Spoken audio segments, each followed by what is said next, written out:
First of all, I have to apologise. We don't have our banner here with us today because we had a death in the parish, and most of those who march with us every Sunday are at the funeral down in Ballyhea today. I should be there myself, and the same a lot of people in Charlotte. So that's the first thing. The second thing I'm going to say to you is a lot of people are told that what's happening with the banks and the bailout and the promissory notes and rates is all too complicated. All too complicated for people to understand. So I'm going to put it to you very, very simply. The greedy few who run the markets and the financial systems crashed the markets and the financial system. They crashed it. They had billions, hundreds of billions in losses. So what's happening now is very simple.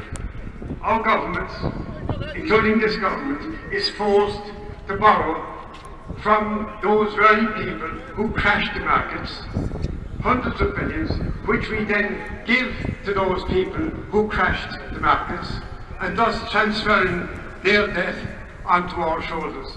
And that is what is happening. That's what we've been protesting down in Ballyhea for the last 4 years.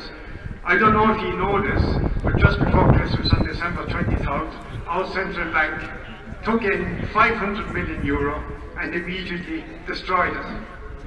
They'll be doing the same thing this year, 500 million euro, taking it in and destroying it. They'll be doing the same thing for the next 5 years. Then they'll be taking in 1,000 euro a year for 5 years. Then 2,000 million euro a year for 8 years. And then in 2032, 1,500 million euro and destroying it. So over the next 15 years, 16 years, they will destroy 28,000 million euro at a time when they're telling us that they can't afford to put another 100 million into the HSE, when we have record numbers on trolleys, when we have record numbers dying by suicide, not because they want death, but because they can't live like this anymore.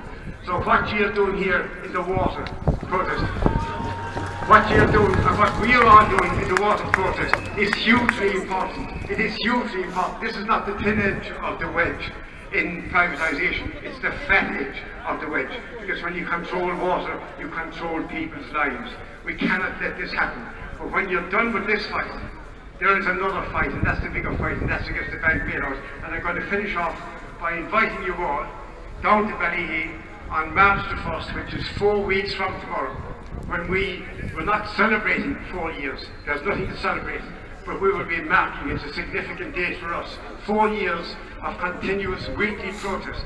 So all of you here, I'm inviting you down to Charleville on tomorrow, 4 weeks, March the 1st, to march with us, because I'm telling you this, we have them on the run, and keep them on the run. So just one slogan, and this is the slogan that I will ask you all to finish with here. I know we've had some great slogans, but this is not, as I read this during the week, this is not just about Irish waters, this is about our sons and daughters. But I tell you, the slogan we have now is, burn the bonds, not the billions. So if I can ask you to say that with me 3 times, burn the bonds, not the billions. Burn the bonds, not the billions. Burn the bonds, not the billions. Thank you all very much. Okay, John Cole from Cork says no.